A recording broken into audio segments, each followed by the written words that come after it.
What you're about to hear has scenes and language which some listeners may find disturbing. It's a beautiful spring day in Toronto, April 23rd, 2018. What's about to happen starts at the intersection of Yonge and Finch in the northern part of the city. It's one of Toronto's business districts, and there are plenty of people walking around enjoying the day. The white van approaches the intersection and turns onto Yonge. It aims for the sidewalk and accelerates. 10 minutes later,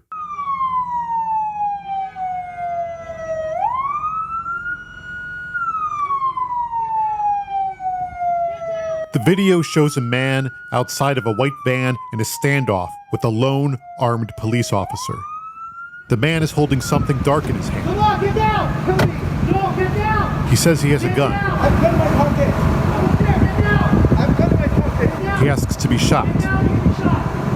He repeatedly makes rapid and aggressive movements towards his waistband and motions like he's drawing a weapon. In a moment that defies belief, the officer doesn't pull his trigger. He puts away his gun, takes out his baton, and brandishes it. The man who is clearly trying to die by suicide by police immediately gives up and goes to the ground. He is arrested and brought to a police station. In Canada, that's a formal process, and they record those moments. And it's here, flanked by two police officers, that 25-year-old Alec Manassian makes clear that he knows exactly why he's here. Yes, I'm a murdering piece of shit. He's absolutely right, because what Manassian has left is madness in his wake. Sidewalks covered with blood, 28 struck, 11 dead, and two big questions. One, why? And two, could this have been stopped? It turns out that those answers reflect the times in which we live, and they're deeply disturbing.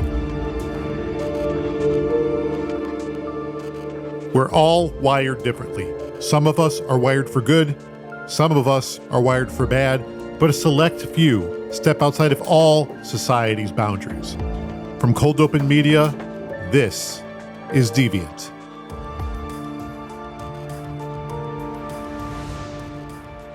Hey everybody, welcome back to Deviant. My name's Dan Szematowicz, and this is the show where we explore the dark corners of what humans are capable of. And just as a reminder, if you want to see and hear more about the stories we're telling, visit our Patreon at www.deviantpodcast.com or check out our socials at deviant.podcast. It's a great way to see what we have going on and to talk back to us as well. Let us know what's on your mind. So with that, let's get right into the story that begins with the Toronto van attack of 2018.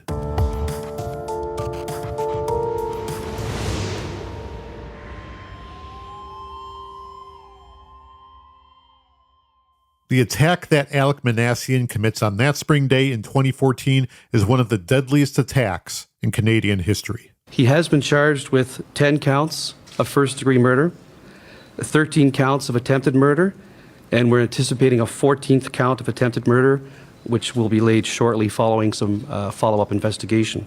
Victim number 1, Ji Hun Kim, 22 years, of Toronto. Victim number 2, So Hee Chung, 22 years, of Toronto. Victim number 3, Geraldine Brady, 83 years, from Toronto. Chul Min Kang, 45 years, Toronto. Anne-Marie D'Amico, 30 years, from Toronto. Betty Forsyth, 94 years, Toronto. Munir Nadjer, 85 years, of Toronto. Dorothy Sewell, 80 years, Toronto. Andrea Braddon, 33 years, from Woodbridge.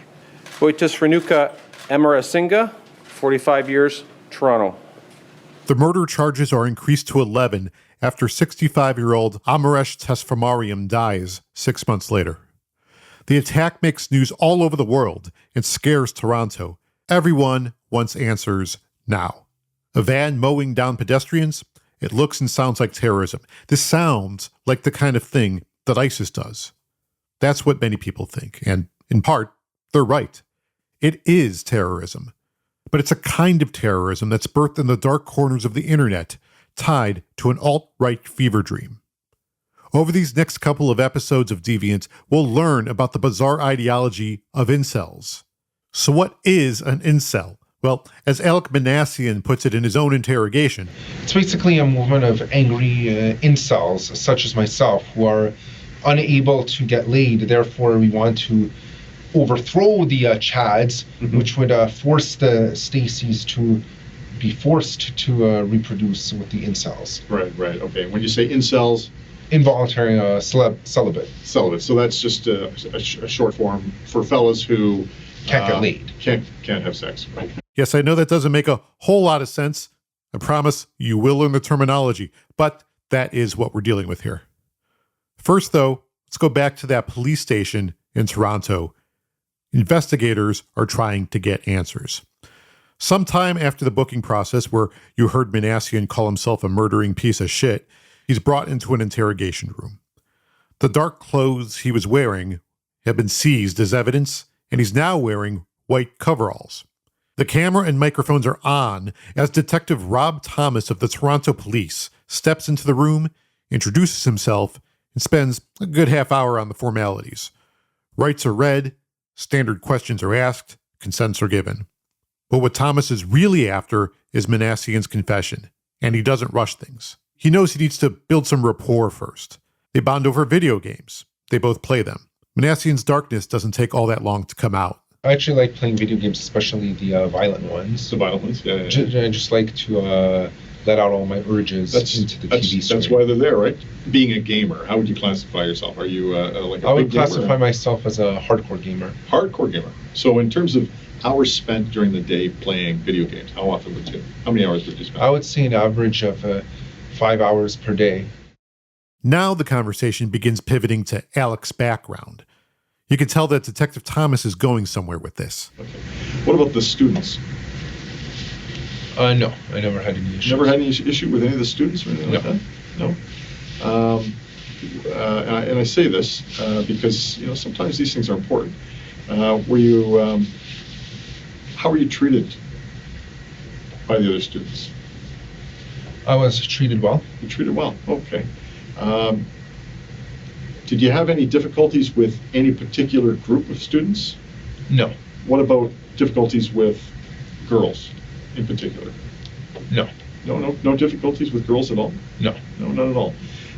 How do you feel about girls in general? I'm attracted to them. Oh, you are? Okay. So you're heterosexual? Yes. Would it be fair to say that? Okay, that's important. Have you ever had a relationship with a female? I don't wish to answer that. Okay, let's pause here because we're about to get into something important and it needs some setup. At this point in the interview, Alec's guard is still very much up. He's playing defense. But as you'll hear, that breaks down and the truth starts to come out. One of the first things police do after Manassian is in custody is check his social media. On Facebook, Manassian posts something just before the attack begins that immediately gives police a clue about who they're dealing with. I asked my co-host Andrew Iden to read it. Private Recruit Manassian Infantry 00010. Wishing to speak to Sergeant 4chan, please. C232-49161. The incel rebellion has already begun. We will overthrow all the Chads and Stacys. All hail the Supreme Gentleman, Elliot Rodger. If that makes no sense to you, you are in the vast majority. It was gobbledygook to me at first, too. Once you start digging, though, there are a few key words that provide some clues.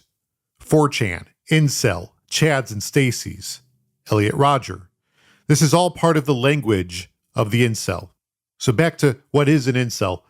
Let's go a little deeper than Manassian did. The unique aspect of those communities is that they develop a very broad and a fairly sophisticated ideology around that issue of the inability to form sexual relationships. This is why incels are basically, it's an acronym of involuntary celibate. Those are people who desire relationships but cannot acquire them or don't have the ability to form these kind of relationships. That's Arlie Puliger, and he's the right guy to talk to about this. He's a professor at the University of Massachusetts. He focuses on extremist ideologies and political violence with a recent focus on right-wing extremism and violent extremist misogyny. It's that last part that immediately concerns us here. The incel subculture is basically spread over different online platforms. So basically you'll find those kind of the incel communities on almost any kind of online platform, right? Now those communities are mostly comprised of young men who have substantial difficulties in forming sexual romantic relationships. We'll hear more from Ari and about all this stuff later, but that's the baseline. The point is that police see this Facebook post early on, and they're getting a sense of what might be at play here. Manassian is painting himself as a warrior in the so-called incel revolution.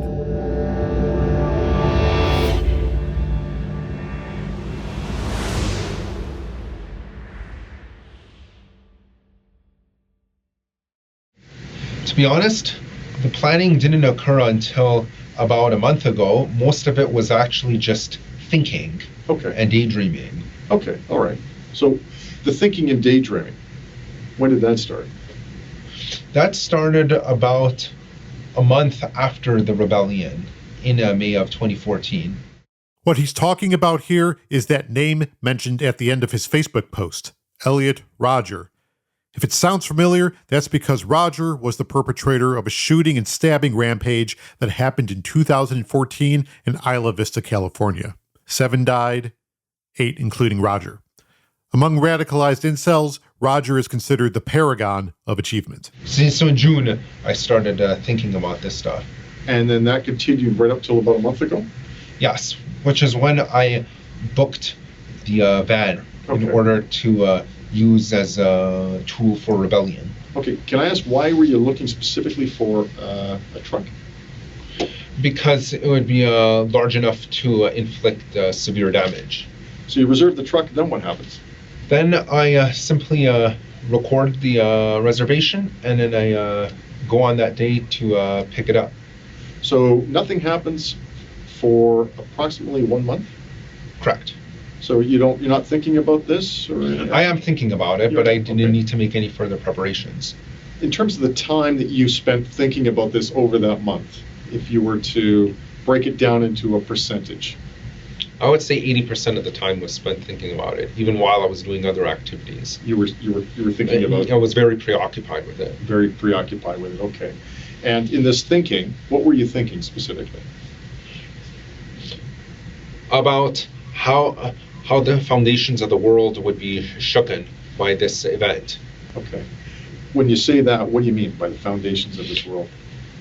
Meaning that I was fairly confident that others would be inspired to repeat the same actions as me, in basically just to overthrow society. It's now that Detective Thomas goes for the confession. Some of what you're about to hear is disturbing. So, walk me through your day. You get up in the morning. What time do you get up?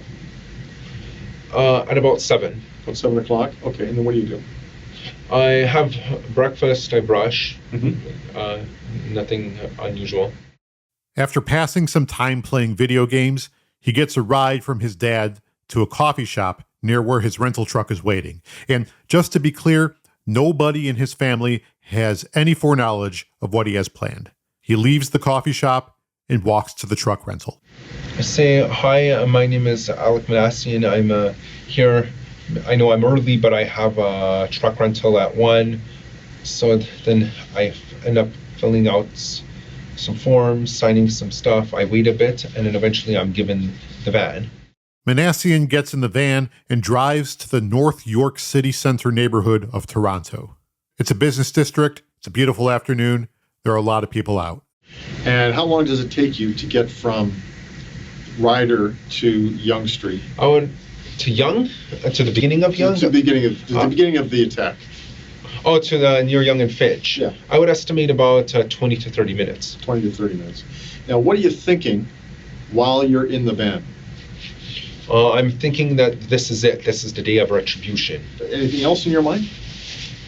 Just that. That's the only thing that's in my mind. It's just burning in my mind. Burning in your mind. Yeah. So let me ask you this, because this is really interesting. Why do you choose Yonge and Finch? I didn't choose Yonge and Finch in particular. I was driving down Yonge because I knew it would be a busy area. And then as soon as I saw there were pedestrians, I just decided to go for it. Okay. And so where specifically were you in terms of your specific location? Where were you when you just decided to go for it? I was at some traffic lights. You're at, and now are you faced with a red light? You're stopped? Yes, but as soon as it turned green, I started going. Okay, and just walk me through this, okay, step by step. So it turns green, and what are you thinking? I'm thinking that this is it. I see all these people. It's time to go for it. Time to go for it. And what do? I floor the pedal. Yep. I speed the van towards them, and I allow the van to collide with them. Okay. And then what happens? Some people get knocked out of the way. Some people roll over the top of the van. Okay. And then what happens? I continue doing that until, in fact, actually, to be honest, the only reason I stopped my attack was because someone's drink got splashed on my windshield, and I was worried that I would crash the van anyway, so I decided, okay, now I wanted to do more, but I've kind of been foiled by a lack of visibility. So then that's when I turned right, and I saw the cops approaching, so I decided to pull over and get out of my van. And so then what happens at that point? I see a patrol car pull over, and I hear the cops screaming at me to get out. So I get out, and I point my wallet at the cop with the intent for it to be confused with a gun so that I could be fatally shot. Okay. And was that something you were thinking about? Yes. I know. What I'm saying is, even beforehand, I premeditated as an attempted suicide by cop. You wanted to be killed by the police. Yes. Okay. Alec Manassian wanted to die by cop, but this Toronto police officer did not oblige. With cameras rolling and it's easy to find on the internet, Manassian's taken down and arrested.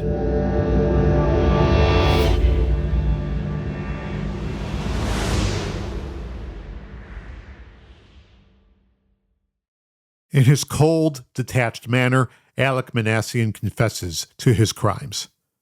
The police have the what and the how. The why is where things turn from tragic to bizarre. We talked a little bit about it earlier. Manassian paints himself as a soldier of the incel revolution, a direct descendant of Elliot Rodger and his attacks, as well as other attackers who share the same ideas. For Manassian's Facebook post, Detective Rob Thomas has the thread, and he knows how to start pulling on it. Thomas sets Manassian up, and Manassian seems happy to oblige. In terms of females, I mean females and women, because you're 25, you're a young man, right? We'll call them women. In terms of your feelings towards women in general, how would you describe that? I would say that sometimes I am a bit upset that they choose to date obnoxious men instead of gentlemen. Yeah. So my understanding is you have some problems with women who date obnoxious men. Right? Yes. And these guys, I'm thinking you're talking about the fellows who are loud, arrogant, outgoing, and popular with girls. Yes. Is that what you're talking about? Yes. Okay. And you have a problem with the women that date these fellas. Yes. Why is it that you have a problem with the women? Because I feel that it's illogical to be dating such men when they could be dating gentlemen instead. Yeah, then you kind of resent these girls, right? Yeah. Because, that's kind of a superficial way of deciding, who it is Because you're going to height is an unfair, you can't control your height. Right, exactly. Right. What other things can't you control? You can't control your looks either. Now that Detective Thomas has set the foundation, he wants to get to specifics. So how long have you had this this feeling towards women who are attracted to, this particular type of guy? Ever since I started college. Was it something that occurred as a result of a single incident? Like, was there one particular moment in your life where it sort of struck home? On Halloween of 2013, I was attending a house party, and I walked in and attempted to socialize with some girls. However, they all laughed at me and held the arms of the big guys instead. Really? Yeah. Wow, that's kind of rude. And how did that make you feel? I felt very angry Yeah. because I considered myself a supreme gentleman. I was angry that they would give their love and affection to obnoxious brutes. Really? Really? Did you go to your prom? No, I didn't. You didn't go to your high school prom? No. Okay. Have you ever had a girlfriend? No. Okay. Can I ask you something? This is it's personal, but I understand. given what you've told me, I believe it's relevant. Have you ever had an intimate relationship with a woman? Unfortunately, I haven't. Okay. Is that something you would want to do? Yes. Okay. All right. Can you tell me why it is that you haven't had an intimate relationship with a woman? I feel it's because I'm too nice. Okay. Have you made attempts to have an intimate relationship with a woman? Yes, I did ask a girl out once, but she rejected me. Oh, okay. Where was that? That was in 2012. 2012. So it was before the October Halloween of 2013? Yes. Okay. I mean, how did that leave you? I felt crushed at that point. Okay. I'm talking about the 2012 incident with the girl. Yes. Oh, okay. All right. So from that point on, what did you start doing? I started thinking that it's unfair that certain guys will not get any love and affection from girls. What do you mean by certain guys? Such as me, that are very nice and act gentlemanly. Right. Are there other guys? Did you find other guys are in the same? I know of several other guys over the internet who feel the same way, but I know I would consider them too cowardly to act on their anger. Oh, okay. And so on the internet, what are you talking about in terms of? Specifically, certain boards on 4chan. Oh, okay. 4chan. I'm familiar with 4chan. So that's such as R9K and Pol. Okay, so describe 4chan to me. What is 4chan specifically? It's an image board where people can anonymously make any post they want. The three boards that I have frequented are B, which is the random board. Okay, yeah. POL, or Pol, stands for politically incorrect. Okay. And R9K, which is basically means R9000. It's in effect, they're saying we're all robots, anyone who messages on that board. I'm guessing your reaction to that is some variation of, say what now? Yeah, mine was too, the first time I heard all this. 4chan, though, it's an important thing to understand. It's a place for like-minded individuals of all sorts of ideologies to get together and share. Here's Professor Ari Perliger again.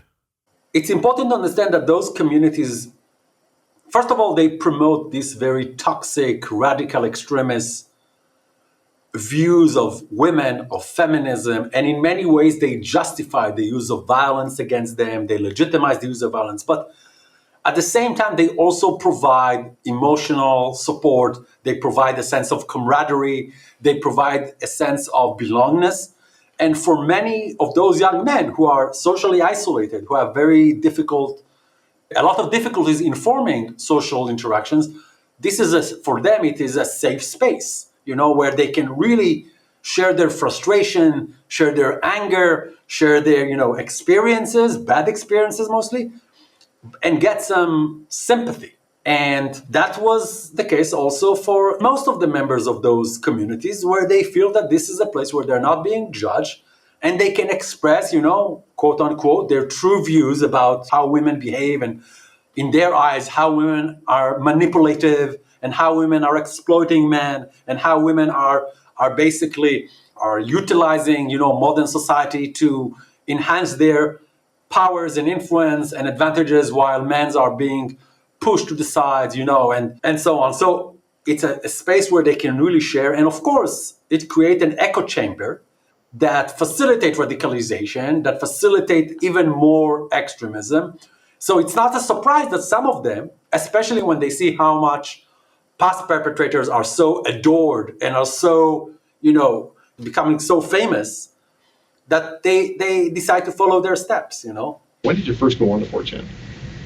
2014, 2014, and specifically when in 2014? May 23, 2014. And how were you able to remember that? Because I remember that was a very significant day. Okay, what was that? That was when Elliot Rodger decided to essentially commit an uprising, a beta uprising, if you will, Right. against the Chads and the Stacys. Who were the targets for this uprising be? All of the alpha males. All the alpha males, so the Chads. Yes. So those are the people that you want to kill? Yes. Okay, all right. And who else? Any of the Stacys who do not wish to give their love and affection to the incels. So they're a target as well? Yes. To be killed? Yes. Okay, and what about the normies? Normies. We don't necessarily wish to kill the normies, but we do wish to subjugate them in order to make them understand that that our type is the more superior one. Right. So when you say subjugate, what do you mean by that? Meaning either imprison them or put them in a lower position in society. Okay. So that they acknowledge the incels or the Pepe the Frog types as the more superior ones. Detective Rob Thomas is only scratching the surface here.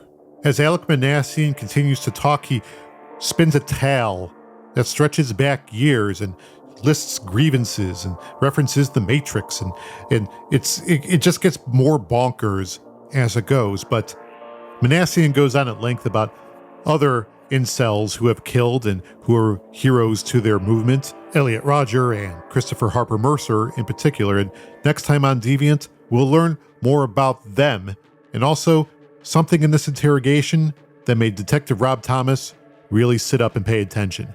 As Manassian went on about Rodger and Harper Mercer, he dropped this little nugget. Now, were these fellas active on 4chan? Yes. They were. Have you ever communicated with these fellas? I actually have, as a matter of fact. Who did you communicate with? Both of them, actually. Really? We used code names, actually. Were they in communication with each other? Did they really inspire each other? What's all this stuff about anyway? We'll learn more about this odd world and the people who inhabit it next time on Deviant. Thank you for listening. Deviant is executive produced by Clark Goldband, Andrew Iden, and me, Dan Szematowicz. Clark is our booker and story editor. Andrew and I produce the shows, and we have some great original scoring from Shuvo Sir. Sales, marketing, and distribution support come from our partners at Gemini 13. Deviant is a production of Cold Open Media.